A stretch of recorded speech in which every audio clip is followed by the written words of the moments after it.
immediately start talking at one another instead of talking with one another.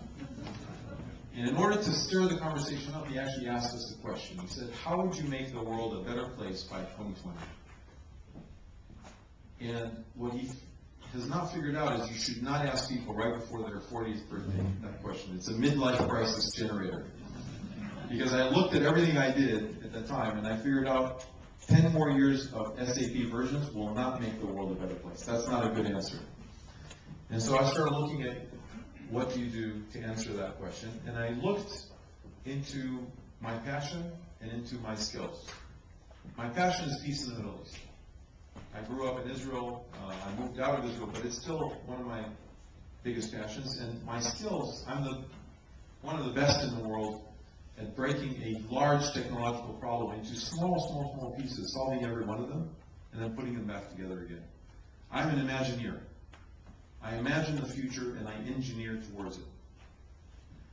So how do you Imagineer? How do you solve an engineering problem that will solve peace in the Middle East?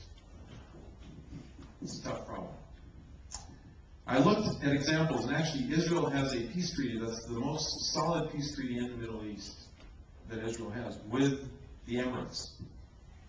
And that peace treaty was signed when the Emirates figured out that they have to diversify their economy away from oil. When they figured out oil is running out, they started investing in tourism, in financial services, in construction and education and media, Al Jazeera. You start seeing all these new businesses show up, and as a matter of fact, over a period of about 10 to 15 years, they made oil not the largest industry in the country, which is amazing. As a result of that, they became modern. If you are in tourism, you're not a xenophobe anymore. If you're in financial services, you have to have transparency. If you're in media, you have to have freedom of speech. You become a modern country. And if you're a modern country, the last thing you want is war, so you send a peace treaty. So I figured out if we can project the price of oil 15 years out to zero, the Middle East has to diversify.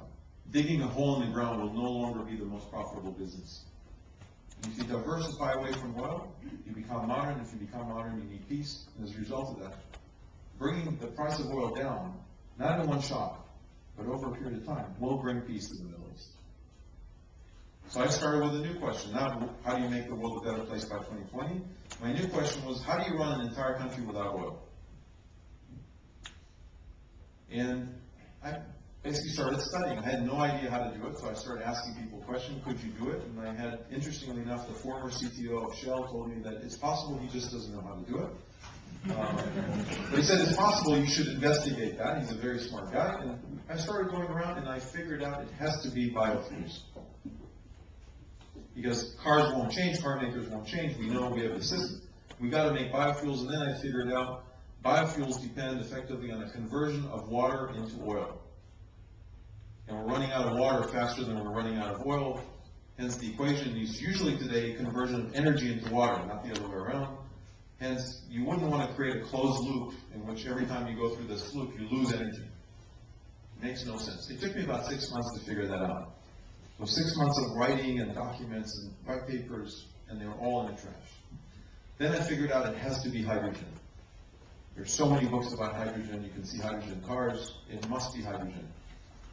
Ran the whole study, and then you figure out some very, very small equation. It's actually the most wasteful process by which you can send an electron from the generator to the car is to package it as a hydrogen atom. When we built a grid that sends electrons to every household, called the electric grid, why package it in a bigger package? It's about 2,000 times heavier. That idea went to the trash can. So we figured out we have to build an electric car. But the problem with electric cars was known. We had electric cars for 100 years. The question is, how do you make an electric car with today's generation of batteries, with today's technology, off the shelf, that will be more convenient and cheaper than a gasoline car, or else people won't buy it? So that became the new question. How do you make enough electric cars at high volume, at a lower price than a gasoline car, with today's technology that can drive more conveniently than a gasoline car, namely stop less than 50 times a year for less than 5 minutes? There I hit physics. Physics is really hard because it doesn't change. You can't bend physics. You can bend PowerPoints, but you can't bend physics. it ends up that the biggest limitation is how many electrons can you push into a car in 3 minutes. It's sort of the time we push gasoline into the car. It's not the magic battery, it's the grid. I won't bother you with all the details, but to charge a car up that can go 200 kilometers, 300 kilometers in 5 minutes, you need a cable the size of the Empire State Building feeder line. Now, I'm not sure about you, but I don't see my mother plugging that cable into a car, and you definitely don't want to do that with 2 kids in the back. And if you're sitting in the car, Hans doesn't have this problem, but your hair stands up, it's just static. Don't worry about it. It's just not practical.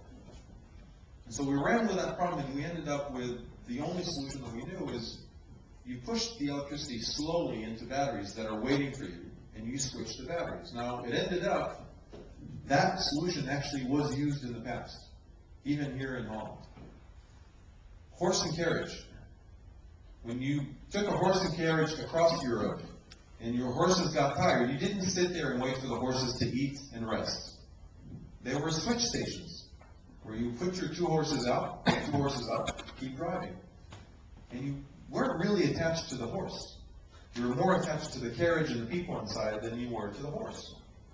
Same as the battery. We're not really attached to the battery, we're more attached to our car. And that model actually worked for a very, very long time.